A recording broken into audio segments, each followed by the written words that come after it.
Il revient désormais à Madame Brigitte Basdevant-Gaudemet de nous présenter les modèles de sécularisation dans l'Europe du XVIe au XVIIIe siècle, et qui aura, je crois, à la fin de sa propre intervention, l'amabilité de nous présenter les quelques conclusions de François-Régis Ducrot, qui a malheureusement dû annuler sa participation en raison des problèmes de transport, mais qui nous a transmis quelques notes. Merci. Bien, je remercie à mon tour les organisateurs et je suis très contente de me trouver à ce colloque qui commence fort bien et dont le programme est tout à fait alléchant. Alors, j'ai choisi de parler de sécularisation en tenant compte des doctrines qui présentent quelquefois la laïcité ou les laïcités comme une sorte d'aboutissement des mouvements de sécularisation, et peut-être pour nuancer ces affirmations. Qu'appelle-t-on sécularisation ? Le Petit Robert indique qu'il s'agit du passage d'un religieux à la vie séculière ou à la vie laïque. Ou, ambiguïté de la conjonction, est-ce à dire le passage vers la vie séculière dans le cadre de l'Église, ou est-ce à dire le passage vers une vie laïque ? Le Petit Robert parle aussi du passage d'un bien, d'une communauté religieuse, dans le domaine de l'État ou à une personne de morale de droit public. C'est faire la part belle à la puissance publique, nous y reviendrons peut-être. D'autres dictionnaires généraux, Littré, Grand Larousse, Encyclopædia Universalis, etc., disent à peu près la même chose. L'Encyclopædia Britannica ne retient pas la rubrique sécularisation, pas plus que sécularisme, qui pourtant intéresse peut-être les pays anglo-saxons. Dans un autre registre, les sociologues actuels ont une toute autre vision. Willem, Bobéro et beaucoup d'autres dissertent sur la sécularisation des valeurs en Europe, en considérant qu'elles sont séparées des religions. Ils évoquent l'exception européenne face aux autres continents. Seule l'Europe, ou peut-être le christianisme, exercerait cette séparation, dissociation d'un monde religieux et d'un monde profane. C'est peut-être le désenchantement du monde de Marcel Gauchet, qui emprunte un peu à Max Weber.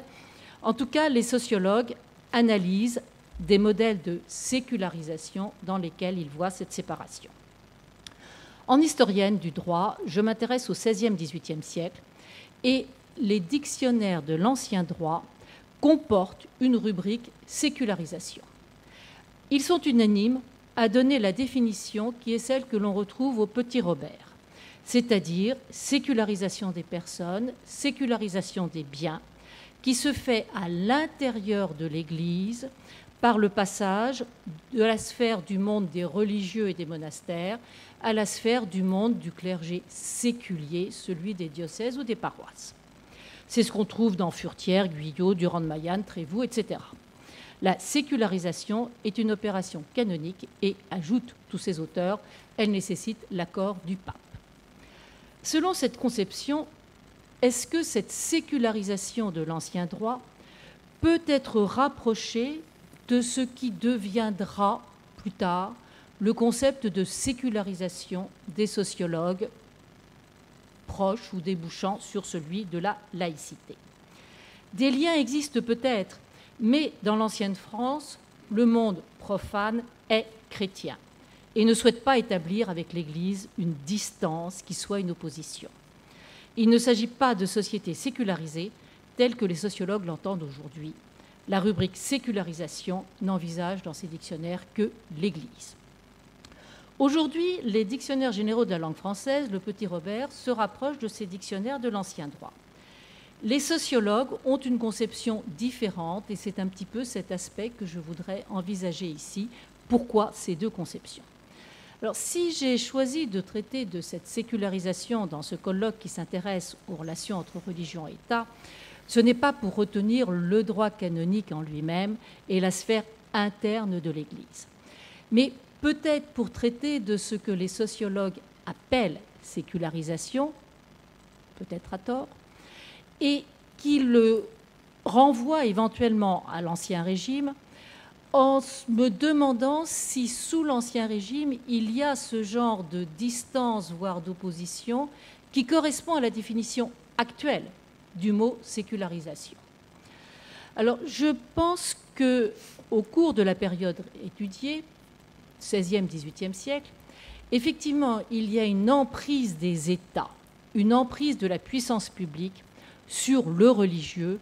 Et cette emprise de l'État sur le religieux va de pair avec deux phénomènes bien connus qu'il n'est inutile de développer. D'une part, le développement des pouvoirs étatiques, des souverainetés, et donc la volonté pour ces souverainetés d'affirmer une autorité. Et d'autre part, la réforme protestante, le pluralisme religieux, qui fait apparaître de nouveaux facteurs. Certes, l'unité de l'Occident chrétien médiéval n'était pas totale, loin de là. Mais c'est tout de même les traités de Westphalie en 1648 qui établissent de façon définitive et expresse une différenciation entre pays catholiques et pays protestants. C'est une réalité qui s'impose à tous et qui s'impose en premier lieu au pape, cuius regio et jus religio. Alors, dans ce cadre, l'emprise de la puissance publique sur les religions, catholiques ou protestantes, se manifeste et s'organise. Et cette emprise, elle se fait aussi parce que les souverains la veulent. Je limite l'exposé à ces deux religions, catholiques et protestantes, et dans le texte écrit, j'introduirai la religion orthodoxe, pour laquelle les conclusions sont relativement comparables, mais les processus et démonstrations assez différentes. Ce que l'on qualifie de sécularisation, c'est cette emprise. Et il ne s'agit pas de réduire le religieux, mais d'accroître l'autorité du prince sur le religieux. Et dans ce schéma, le prince adhère au religieux, le religieux doit aider le prince dans le gouvernement de l'État, pas de distance, encore moins de séparation, mais sans doute une subordination. Pour illustrer ce processus général, plutôt que de parler de modèle de sécularisation, et mon titre n'était peut-être pas très bien choisi, je voudrais de façon plus empirique donner un certain nombre d'exemples dans les États catholiques ou protestants, en montrant comment cette emprise de la puissance publique se fait sur les églises en tant qu'institution, mais aussi sur chaque fidèle, membre à la fois d'un État et d'une religion. Voyons tout d'abord que les États tentent d'asseoir leur emprise sur l'Église en tant qu'institution.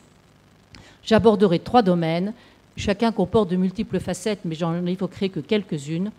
Le patrimoine, et j'irai très vite parce que cela a été très largement traité, la formation du droit, le conseil politique. L'Église est riche, elle possède les bénéfices, elle possède un vaste patrimoine dont on vient de nous parler.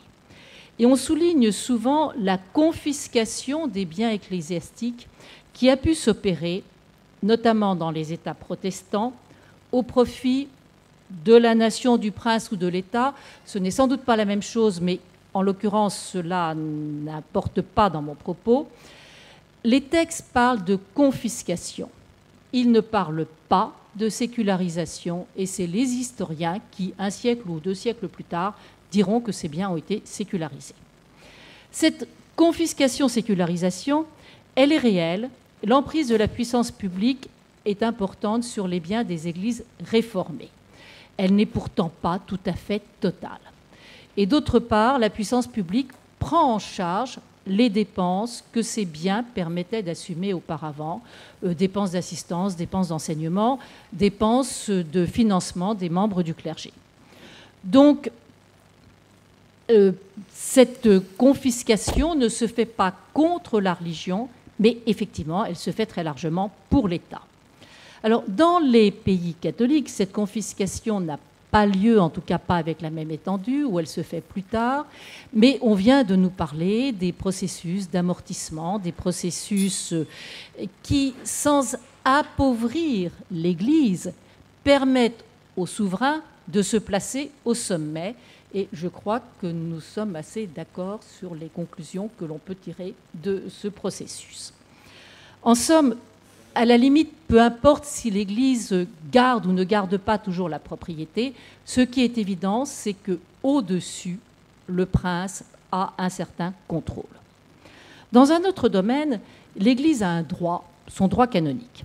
Elle possède son système juridique, réglant son gouvernement, droits et obligations de ses membres, système orienté aux fins propres que se propose l'Église, qui a donc ses sources, ses valeurs, ses sanctions.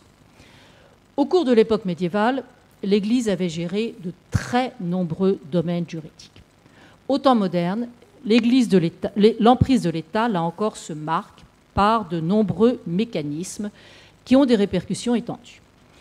Le premier concerne les États catholiques ou protestants, et il s'agit de l'affirmation du prince dans son droit de faire la loi.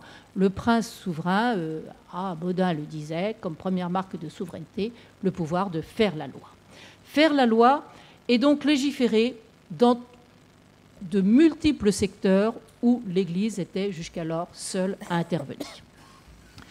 Dans les États protestants, cette législation princière est abondante.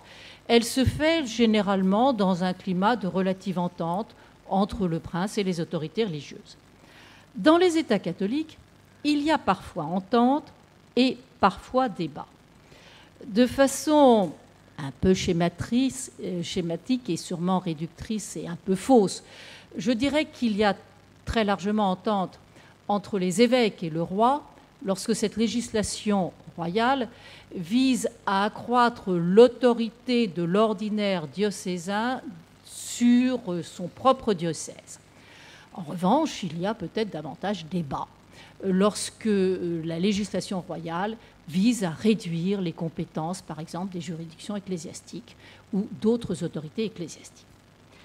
Et d'autre part, en ce qui concerne le droit de l'Église catholique, il y a un mécanisme spécifique qu'il faut évidemment mentionner, c'est la procédure de réception dans un État des normes religieuses élaborées à l'extérieur de cet État.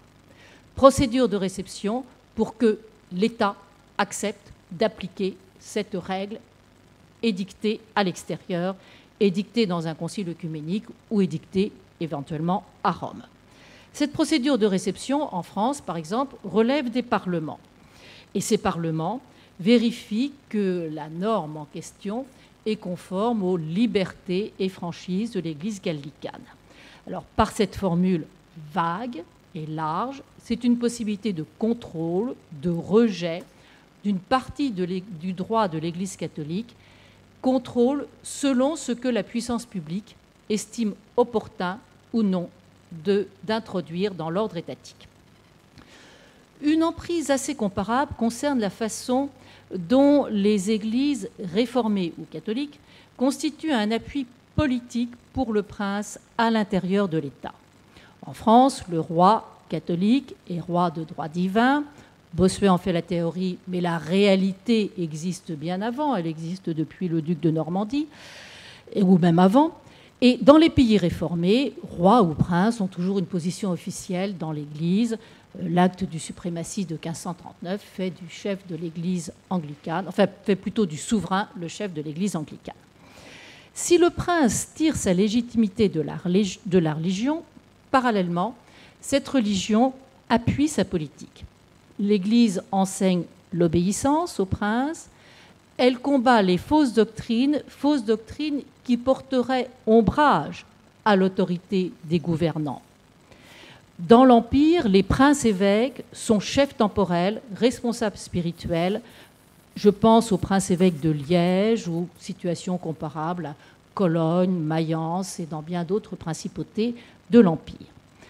Dans les monarchies dites absolues, combien d'évêques furent au premier rang des conseillers politiques ? Richelieu, Mazarin, l'homénide de Brienne, etc., etc. Peut-on parler de sécularisation, au sens que les sociologues donnent aujourd'hui à ce terme, dans ces divers cas de figure où spirituel et temporel s'appuient étroitement et dans une interdépendance totale?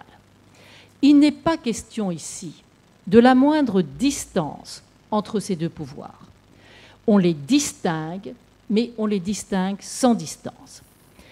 Il n'y a pas de séparation, mais une imbrication faisant sa place et une place fondamentale à l'Église dans une imbrication où les valeurs ne peuvent pas se distinguer en valeurs profanes ou religieuses. En somme, c'est l'affirmation de la souveraineté d'un État, mais d'un État qui fait de la religion l'un de ses principaux appuis. Un phénomène comparable se retrouve si on envisage la vie quotidienne des fidèles, catholiques ou réformés, et tel est le second point que je voudrais aborder. Les États tentent d'asseoir leur emprise sur les fidèles chrétiens, là encore catholiques ou protestants. 3 exemples parmi d'autres: le fidèle chrétien sujet d'un prince accusé de certains délits, le mariage du fidèle sujet d'un prince et le maître ou le professeur dans un établissement d'enseignement. Abordant le sort du justiciable, je pourrais traiter de la justice et de la lutte des justices séculières contre les justices ecclésiastiques, de la théorie des cas royaux, des cas privilégiés, des délits mixtes, de la soumission des tribunaux d'Église aux tribunaux séculiers, notamment par le processus de l'appel comme d'abus. Une simple appréciation générale de ces mécanismes multiples permet d'évaluer leur degré de sécularisation, et c'est le seul point que je retiens. Il vise à assurer la compétence des officiers du roi, autorité séculière. Mais quel est le justificatif de cette éventuelle compétence? C'est la défense des intérêts du roi, d'un roi très chrétien. C'est la défense des intérêts des sujets, eux aussi chrétiens. Les juristes séculiers invoquent l'intérêt général, l'utilité publique, l'ordre public, notion qui semble peut-être sécularisée. Pourtant, dans de nombreux délits sur lesquels la puissance publique veut affirmer son autorité et sa compétence, c'est le trouble à l'ordre public que l'on réprime. Trouble à l'ordre public, trouble à la sécurité. Et il s'agit très souvent, pour ceux qui sont le plus fermement réprimés, d'une offense faite à la religion. Pourquoi le vol d'objets sacrés est-il réprimé avec plus de sévérité par les justices royales? Ou pourquoi le blasphème est-il là aussi réprimé sévèrement par les justices royales? Durand de Mailhan nous dit qu'il n'est pas réprimé essentiellement en tant qu'injure à Dieu. Il est réprimé lorsque cette injure à Dieu provoque un scandale public. Donc l'autorité de l'État appuie la religion, réprime l'injure à Dieu si il s'agit d'un scandale public. Second exemple, la sécularisation du mariage. Est-ce qu'elle se produit dès l'Ancien Régime? Peut-être faut-il distinguer entre les pays protestants et les catholiques. Dans les pays protestants, les doctrines dominantes soulignent la sécularisation du mariage, peut-être dès l'Ancien Régime. Une première difficulté viendrait peut-être de ce qu'il faut parler des doctrines protestantes et non pas de la doctrine protestante. Je passe sur cette difficulté qui existe pourtant. Mais en quoi y a-t-il sécularisation? Certes, pour les protestants, le mariage n'est pas un sacrement au sens de l'Église catholique, mais un contrat qui nécessite l'accord des époux et l'accord des parents. Contrat, a priori, sécularisation. Mais, toujours pour les protestants, c'est le pasteur qui crée le mariage et il a un rôle plus important que le curé chez les catholiques.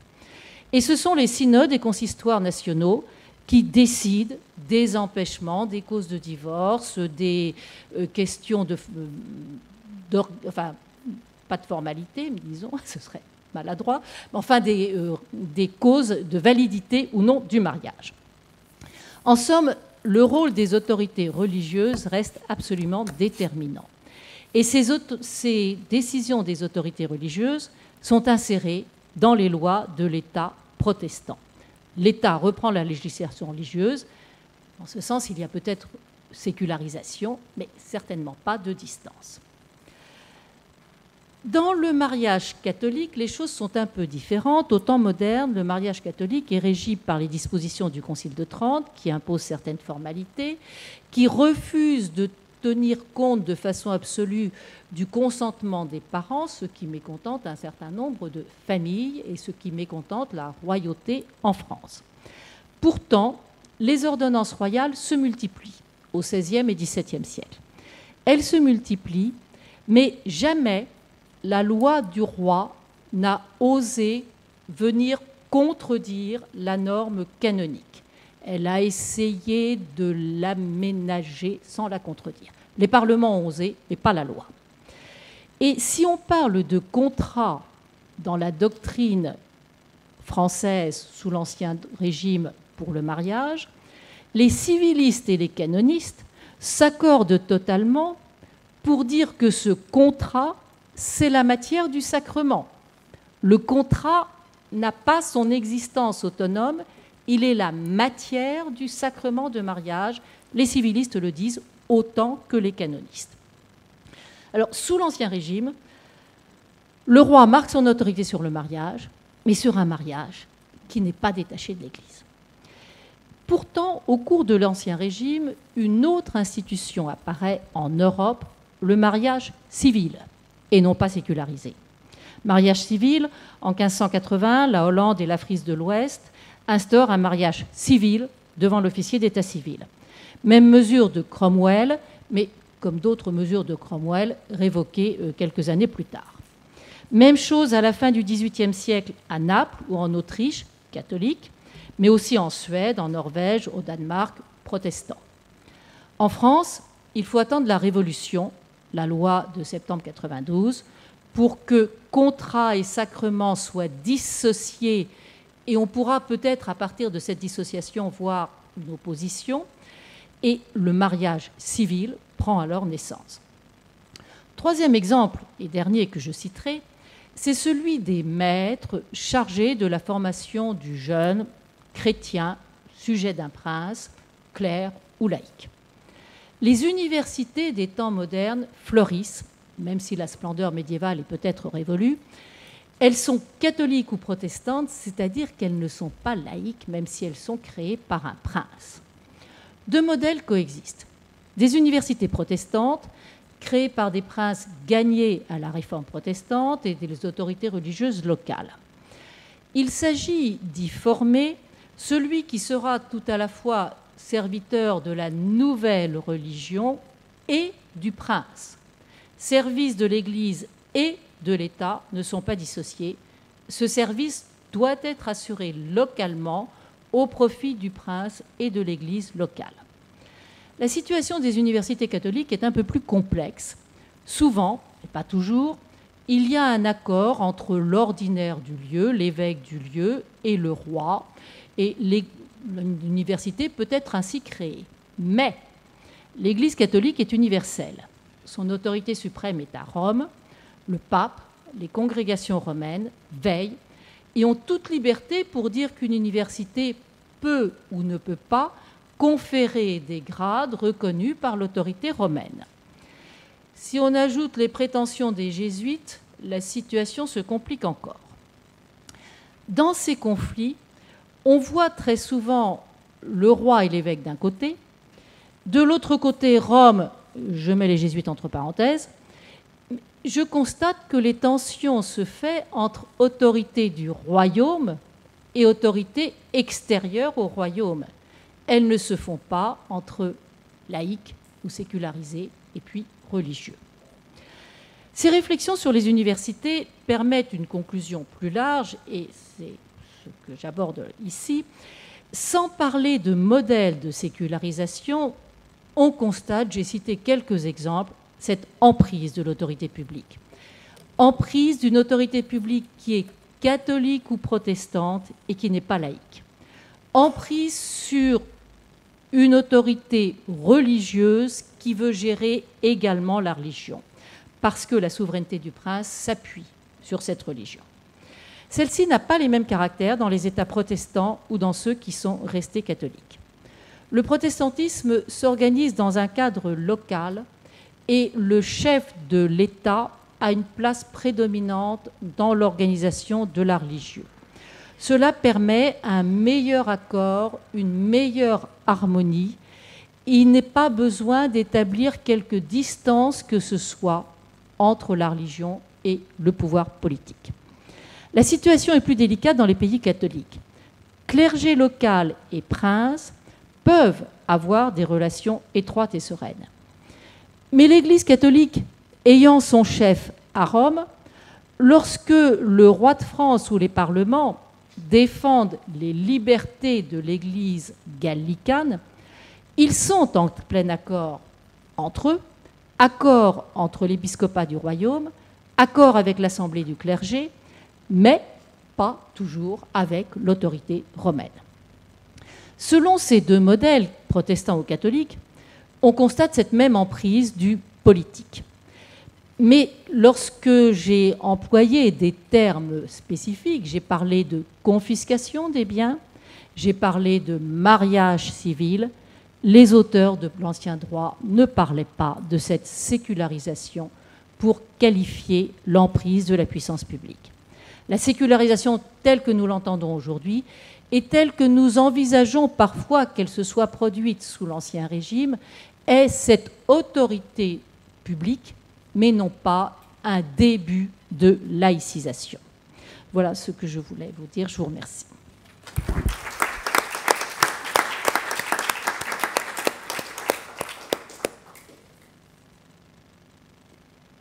Alors, vous souhaitez que je dise quelques mots? Bon, alors, François-Régis Ducrot, tout d'abord, est vraiment désolé de ne pas être là, mais étant en Italie, il n'a pas trouvé de train. Et même ceux qui étaient affichés sur le site de la SNCF, lorsqu'il voulait prendre un billet, on lui disait que le train ne circulait pas. Bon. Donc, il avait prévu de parler, vous avez le résumé de sa conférence en une page, et d'autre part, le texte complet, je crois. Texte complet qu'il m'a passé avant-hier et que je n'ai pas résumé. Et je ne voudrais pas le lire peut-être en entier ici, mais peut-être en lire quelques petites phrases par-ci, par-là. Je pense que ce qu'il a voulu montrer, c'est que la grande innovation du XVIIIe siècle, c'est naturellement la reconnaissance du pluralisme religieux.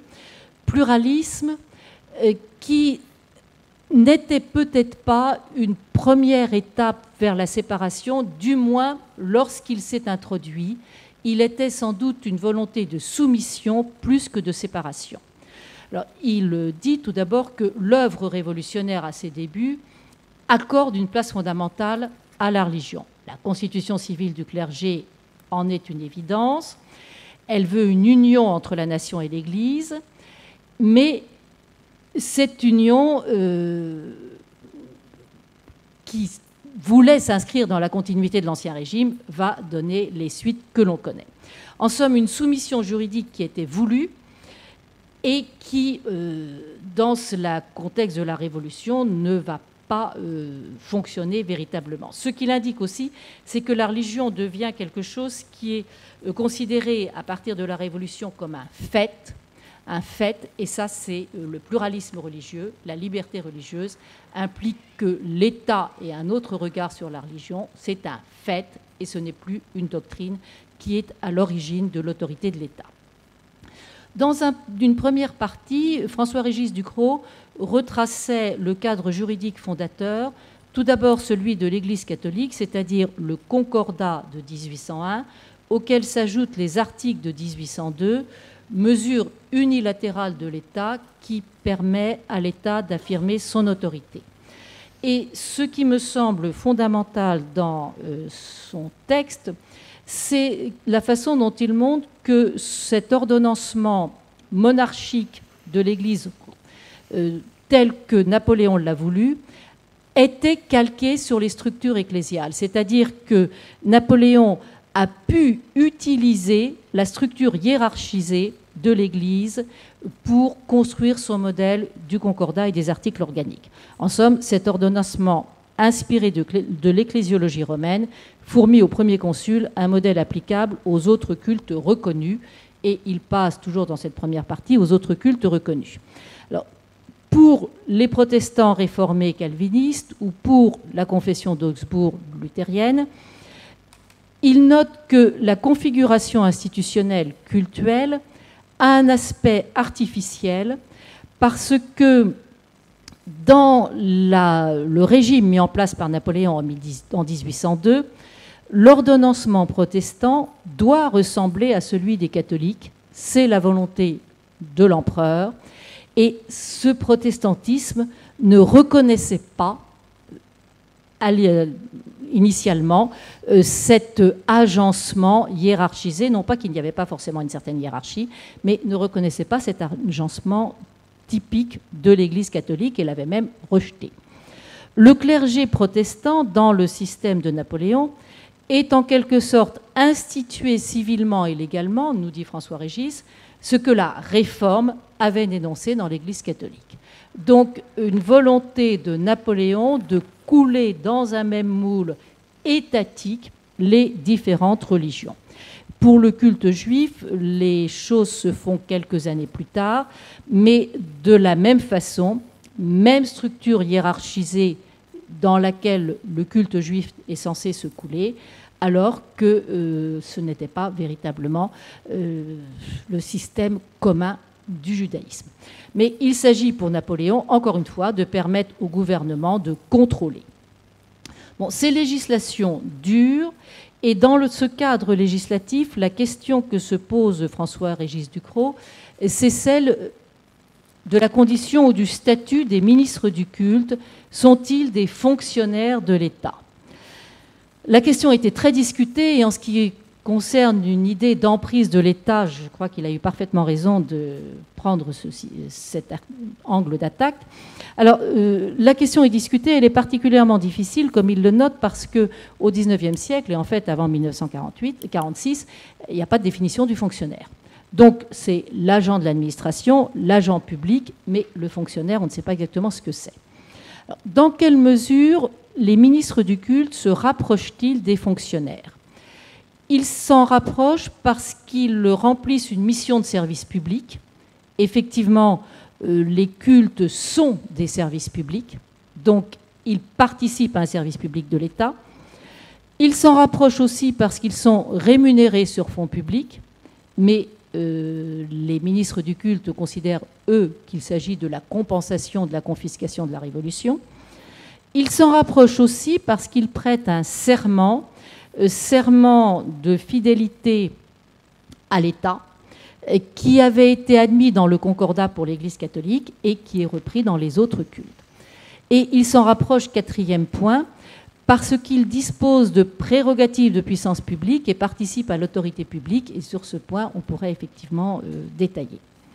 Mais, et c'est son grand B, mais ni la puissance publique, ni la majorité des doctrines, des religieuses ou séculières, n'ont jamais voulu considérer que les ministres du culte étaient précisément des fonctionnaires.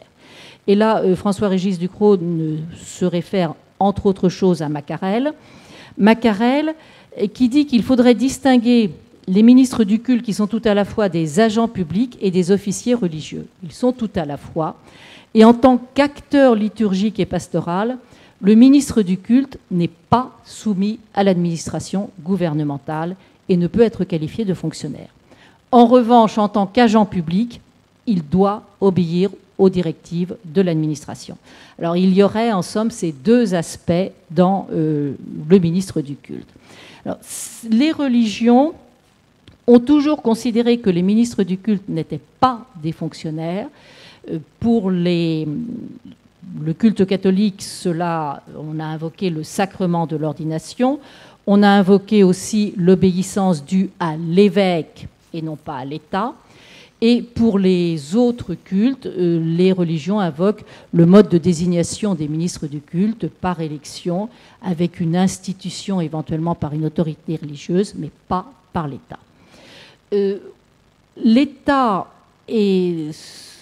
a hésité sur la notion de fonctionnaire ou non à appliquer aux ministres du culte. Il y a tout de même un point important que note François-Régis Ducrot, c'est ce qu'on a appelé la garantie des fonctionnaires, l'article 75 de la Constitution de l'an 8, selon laquelle les agents publics ne pouvaient être poursuivis qu'après autorisation du Conseil d'État. Eh bien, cette garantie des fonctionnaires n'a pas été appliquée aux ecclésiastiques. Elle leur a été refusée, mais avec un certain nombre d'hésitations sur ce point aussi. En tout cas, le Conseil d'État ou la Cour de cassation, refusant cette qualité d'agent public, affirme parallèlement que le fonctionnaire n'est pas un agent public. Alors, sa conclusion consiste à dire que le pouvoir politique a su récupérer un ordonnancement religieux et s'en servir pour l'appliquer au culte catholique et pour l'adapter à d'autres cultes, en instaurant un contrôle des ministres des cultes par un statut juridique spécifique qui les a comparés sans pour autant les assimiler totalement, en tout cas sans les intégrer aux fonctionnaires publics. Il y a dans sa communication beaucoup d'autres éléments très fondamentaux, mais vous avez le texte écrit et je trouve que lire entièrement la communication des autres, c'est tout de même un petit peu fastidieux, mais vous avez intérêt à trouver ces autres points parce que je n'ai fait que résumer très sommairement. Merci beaucoup.